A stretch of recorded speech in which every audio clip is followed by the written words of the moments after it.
பேசினா கூட சார் நீங்க பேசி என்ன ஆக போகுது, உங்களுக்கும் காசு கொடுத்தா நீங்களும் சைலண்ட் ஆயிருவீங்க. இல்லை அப்படி கிடையாதுமா. இந்த இடத்துல என்ன பிரச்சனைன்னா, இந்த ஊடகங்கள் இந்த சமூக ஊடகங்கள்னு சொல்லிட்டு இப்போ நடத்துகிறாங்களே, இவங்க பூரா என்ன பிரச்சனைனா செக்ஸ் சம்மந்தப்பட்ட பிரச்சனைனா பேசுவேன்றாங்க. பாலியல் ரீதியான ஒரு பிரச்சனைனா கதற வன்முறை வன்புணர்வு இப்படிலாம் டைட்டில் வச்சா வியூஸ் போகும்னு நினைக்கிறாங்க.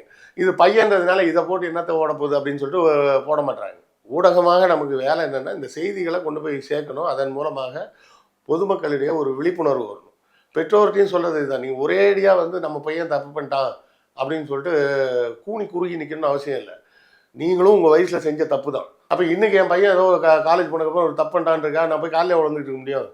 அது இயல்பு, கண்டிக்கப்படும், மீண்டும் செய்யாத மாதிரி பார்த்து கொள்ளப்படும் அப்படின்ற உறுதியை தான் ஒரு பெற்றோர் கொடுக்கணும். சரியா? நம்ம பையனை ஒரு காலேஜில் சேர்த்துருக்கோன்றக்கா நமக்கு அந்த காலேஜுக்கு அடிமை எல்லாம் கிடையாது. உங்கள் லெஜண்ட் சரவணாவில் அக்ஷய திருதியை முன்னிட்டு தங்க நகைகளுக்கு பவுனுக்கு ரூபாய் 2000 தள்ளுபடி. ஏப்ரல் 22 முதல் மே 4 வரை. The legend new Saravana stores பிரம்மாண்டமாய் பாடி.